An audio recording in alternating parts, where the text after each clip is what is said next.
All right, we're at the Pro Mixed Martial Art Training Center with Vinny. Vinny, talk to us about your first brown belt student, Peter. So yeah, I've been working with Peter since I was working at Quest, so that's about like 2 years. 2 years ago I started to work with him, and when he went to Quest, he was already like a purple belt. What he was about to do is purple belt. Then I let him compete as a purple belt like a couple of times when he was still a blue belt, and he did pretty well in the tournaments, and then I decided to promote him to purple belt. And these last 2 years he's been competing like pretty much like every single major tournament, and he's doing pretty well. So last year I let him compete as a black belt at the World Championship, the No-Gi Worlds, and he just lost by one advantage to Paulo Bell, who's been a black belt since I was a white belt.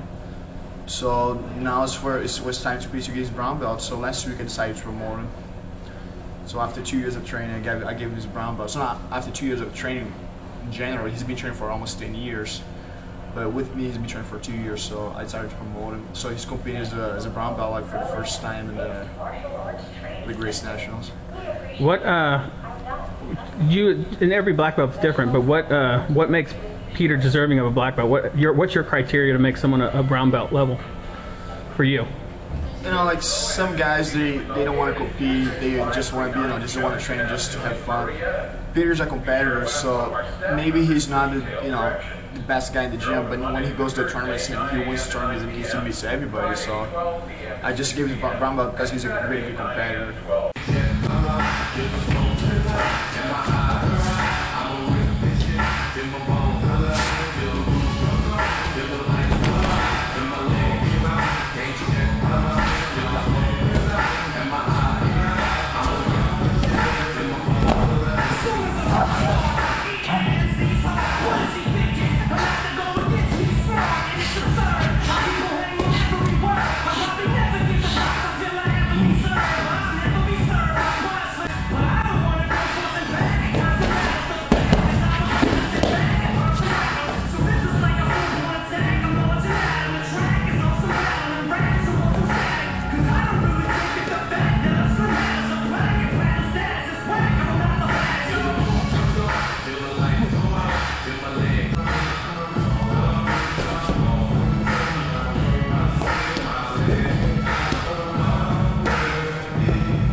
All right, I'm here with Peter Sutton, Vinny Magalhaes' first brown belt.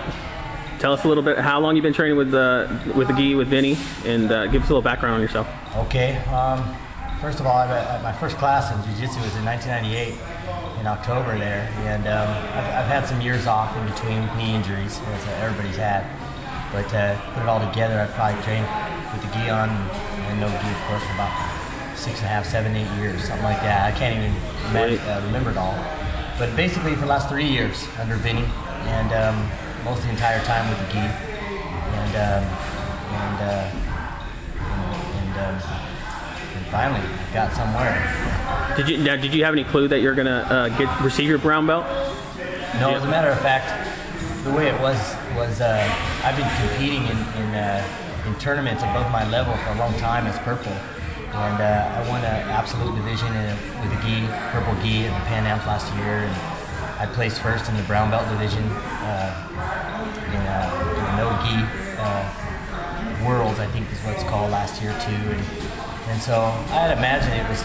I don't know that I knew it was coming, but I was kind of hoping. Let's put it that way. I hoped it to come. Hoped it to come. That's a good way to look at it.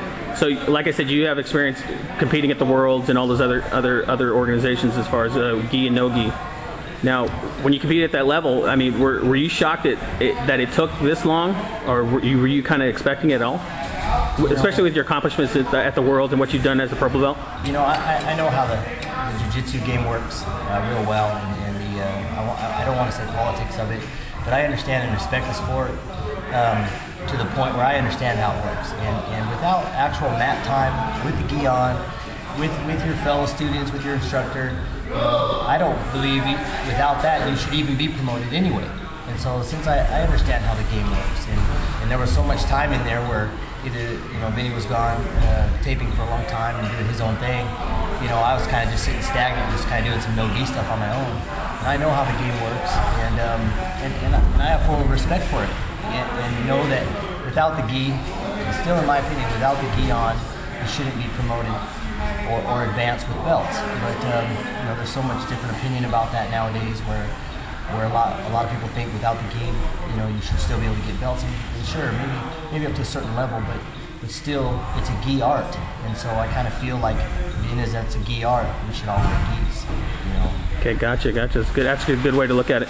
So basically, you've seen Vinny on the show on The Ultimate Fighter, and you saw how he's portrayed, talking with Nogueira and having that argument.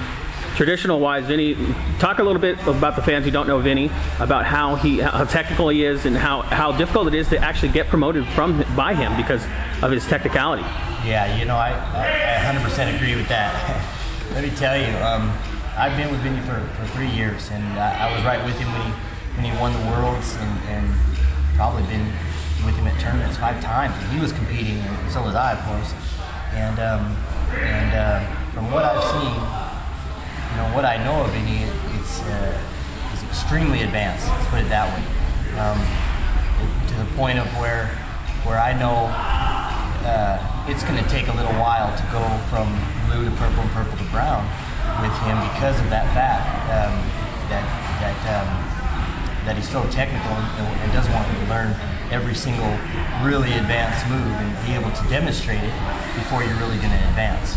But that being said, of course, if like in my case, I was already competing at a level way above where I was, belt-wise, and winning and doing quite well. And so I came in with a little bit of tricks up my sleeve already, but Vinny's really honed my game, and this is why I wouldn't train anywhere else.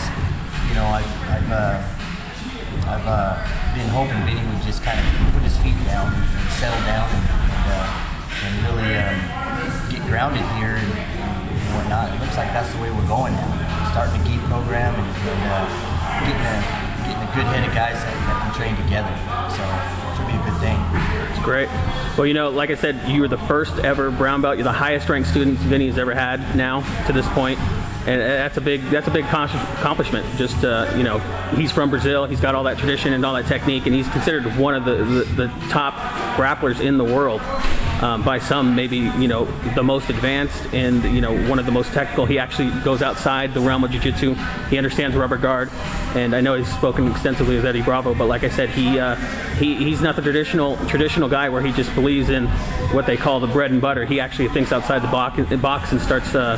He's starting to express himself with rubber guard, and I know he's going to start implementing some of that stuff with his other students. And to see you excel to the level of brown belt's awesome. Awesome for the gym, awesome for Pro-Am, awesome for Vinny, and just to kind of solidify his role in the jiu-jitsu game. So, yeah, I think that you said it all in a mouthful there. But Pro-Am will be the place to be, and as other people come up and they'll see that we do have a world champion here, multi-time world champion. I've seen Vinny do some stuff that will shock and awe most people in no gi, like Grappler's Quest. I've watched him no gi in the world. I've seen him, you know, pop a really good black belt's knee one time, and it was really gruesome. But his technicality and teaching skill will pay off. I think the Pro-Am's really got a good thing going now. Awesome. Well, congratulations on getting your brown belt.